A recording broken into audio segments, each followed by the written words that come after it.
心忘れないで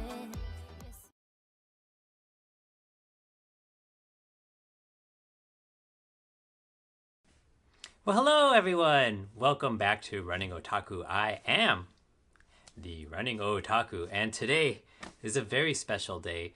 It is the first in my brand new series of Boston Marathon SUB-3 Journey. Yes! Well, I haven't gotten there yet. Let's see. There's 124 days between now and the April 15th Boston Marathon. And I actually was going to start filming this in about 2 or 3 weeks. Oh, you'll probably hear some background noise. We're getting another special part of today is getting a bathroom remodel. So forgive me if you hear saws and things like that. Maybe I'll put some music in so you don't hear it so much.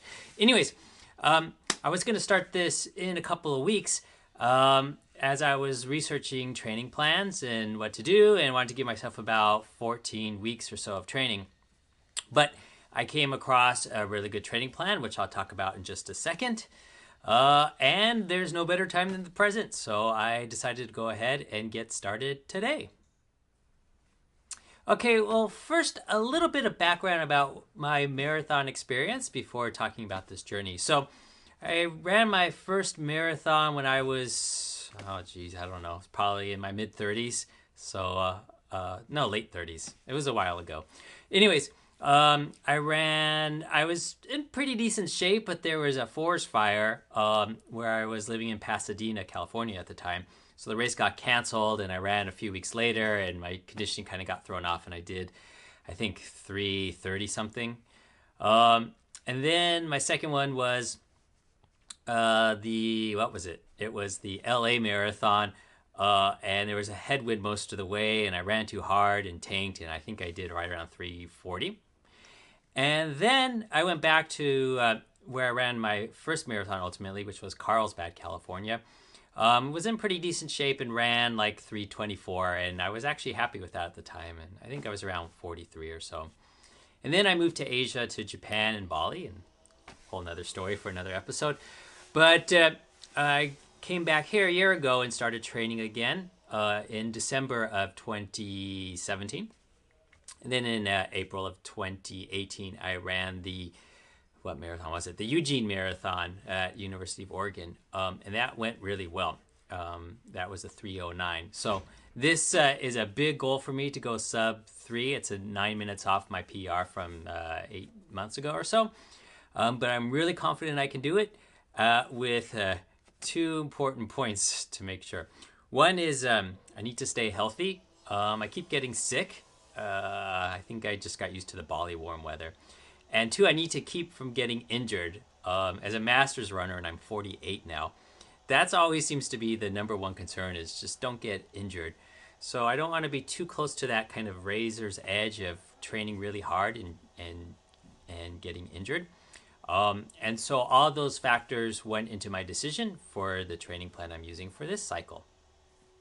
So the training plan I decided to use is the Tinman training plan.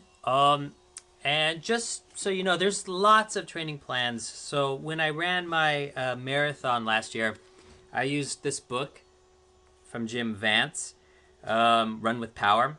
I used this in conjunction with the Stryd power meter, and again, I got great results. I knocked my PR down from like 3:24 to 3:09, so absolutely can't complain about that. But I was getting injured. I don't think it had to do so much with the training plan. It was just with the fact that it was the first time I was really seriously training in many, many years, and frankly, I was just weak and got a lot of little niggly injuries. Nothing that kept me out for more than 8 or 9 days, but just a lot of little stuff. And then over the summer, I used this classic book, The Daniels Running Formula, from Jack Daniels, not the guy who makes the whiskey. And this also proved effective for me. I was able to get my 5K time down to 18:22, which for my age isn't half bad. So why am I using a third plan? Well, I don't really so much agree with that adage of if it's not broke, don't fix it. I'm continually looking to improve myself, try different things, see what my body really responds to well, because in terms of running, I don't think I know my body that well. I have a lot of preconceived notions which may or may not be correct. So the only way to really test that is to become a human guinea pig. I think the foundation of the program is really about training smart and not training hard. I mean, the training is hard, but his athletes aren't running as many miles as a lot of other athletes of the same caliber. So it might be 15 or 20% less miles. And, you know, there's several easy days a week. There's typically 2 quality runs a week, one of which is usually a series of kind of layered short tempos where you might be running at, let's say, your 10K pace for some of them and your mile pace for others, and just doing different kind of short intervals at those different intensities to train different parts of your aerobic system and musculature, etc. There's usually 1 quality session a week of something of a longer tempo run. You know, it could be a couple of miles, you know, 10, 15 minutes, this kind of thing. And then the long run. But the long run is different from a lot of other training programs. If you look at some of the more traditional ones that came out of the 70s, 80s, and 90s, the long run, it could be, you know, a 2.5 hour long run. And maybe half of that time you're running at marathon pace. So quite intense. The Tinman program is different in that most of the long runs are run at this kind of easy to moderate level. So not approaching marathon pace. I think towards the end of the program, the last couple of weeks, maybe the last 4 or 6 weeks or so, there are a couple of runs, not long runs, but kind of tempo runs where you're running at marathon pace. But that's kind of the exception to the rule in the program. A lot of the other training is really done at faster than marathon pace. So in addition to using Tinman, I'm also going to continue to use the Stryd foot pod. And the power is going to be very helpful because a lot of the intervals are actually on hills, a lot of hill repeats. And for example, today I needed to keep my intensity at something like, you know, 800 meter race pace. But that's hard to judge on a hill, but I know what my wattage is if I were to run a flat 800 meter run. And so when I did my repeats on the hill, I just made sure that I tried to stay as close as I could to that same wattage to give me that same kind of effort. So the plan will be based on duration and intensity, and the duration is on time, not on distance, but on time for everything. And the intensity is based sometimes on pace, like the critical velocity pace, but oftentimes because of running on hills or undulating terrain, it's actually based on power, and Stryd, as I've used for the past year, is great for that. So the Tinman training program and the Stryd foot pod. Okay, so as I mentioned, today was my very first Tinman workout, and I won't do this every day, but for today, let's go through some of the details of what that plan was. So this software is called Final Surge, and my coach uses it to upload all of my workouts, and my Stryd data syncs automatically to here, so it's great. So anyways, for today, as you can see here, it was a 60-minute run, 20-minute warm-up, and then I did 5 times 3 minutes at that critical velocity pace, which for me is my 5K pace plus 25 seconds or so. So it was around 6 minutes, 15 seconds per mile, or 3 minutes, 55 seconds per kilometer. So I ran 5 of those, and only 1 minute rest in between, so very short recovery. And then I did a set of 5 30-second hill repeats. So I ran up a pretty steep hill for 30 seconds at the intensity of my 800 meter race, which would be probably around 320, 330 watts, and then jogged back down. Did that 5 times, and then finally found a flat section and did 5 by 15 seconds, also at that 800 meter intensity. So kept it at around 330 watts or so, something like that. And as you can see here, I ran 1 hour and 8 minutes, 1 hour and 8 seconds. And you can see the distance here, etc. You can see some other metrics here. And you can see the power and things like that. And in another episode, I'll talk a little bit more specifically about what these power numbers mean. And then here you can see each of the segments. So for example, I warmed up for 20 minutes, 55 seconds, And then I went into the first, it was supposed to be 3 minutes. I made a rookie mistake. I ran my first interval of 5 minutes, but right on pace, 6:15 at 272 watts. And then the second one was 6:19 pace at 270 watts, 6:15, etc. So I did pretty well there. If I go to, let's see, is it this one? No, is it this one?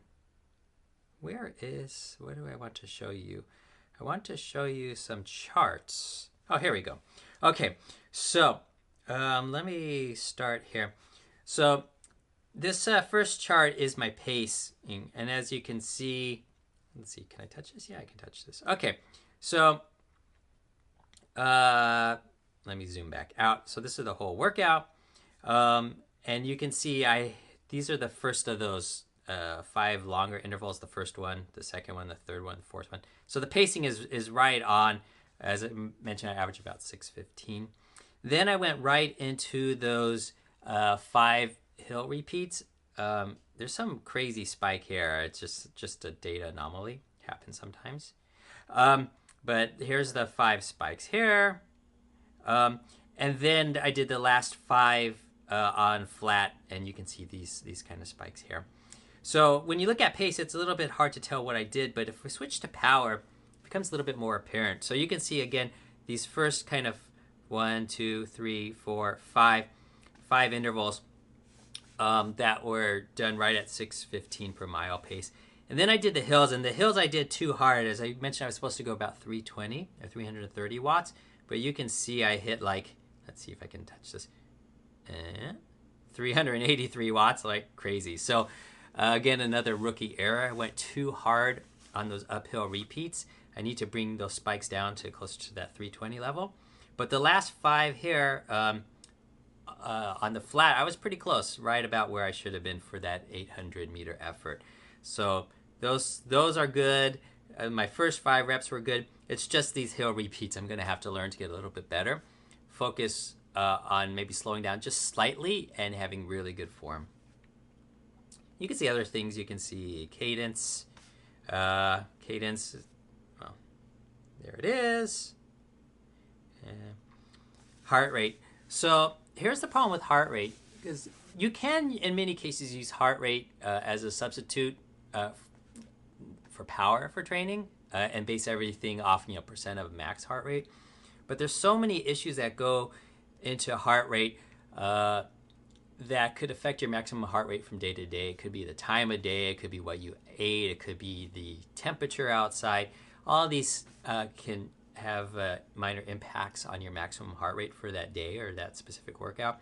Plus, there's some lagging here. So you notice I ran my intervals, and we should see peaks like for power here. You can see the peaks, but you can see how much that the heart rate sort of lags and kind of smooths out the data. And that just makes it really hard for training for these kind of short intervals. Now, if I was doing long intervals like, 20 minutes or 30 minutes, perhaps the heart rate would be more valid there. But for these short kind of stuff, the heart rate just really doesn't respond quickly enough. And so that's why I'm not using heart rate for my training.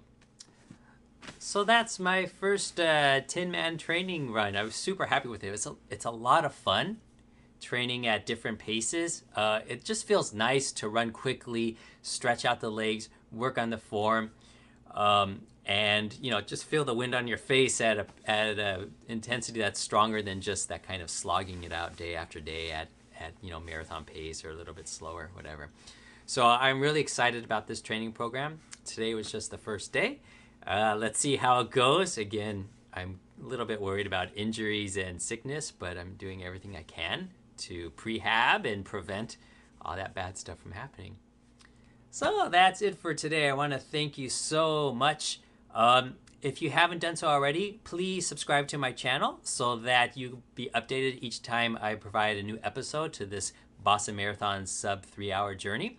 And oh yes, thank you so much. Just yesterday I surpassed 10,000 total views for the channel. I'm super happy about that. I think for a lot of YouTubers, that's like what they do on one video, and it's taken me since April to get that far. But, I'm working at it and growing subscriber base by even as much as 1 or 2 a day now. I'm up to, I think, 77. So please keep subscribing. Please keep watching, and we'll see you all next time. Bye-bye.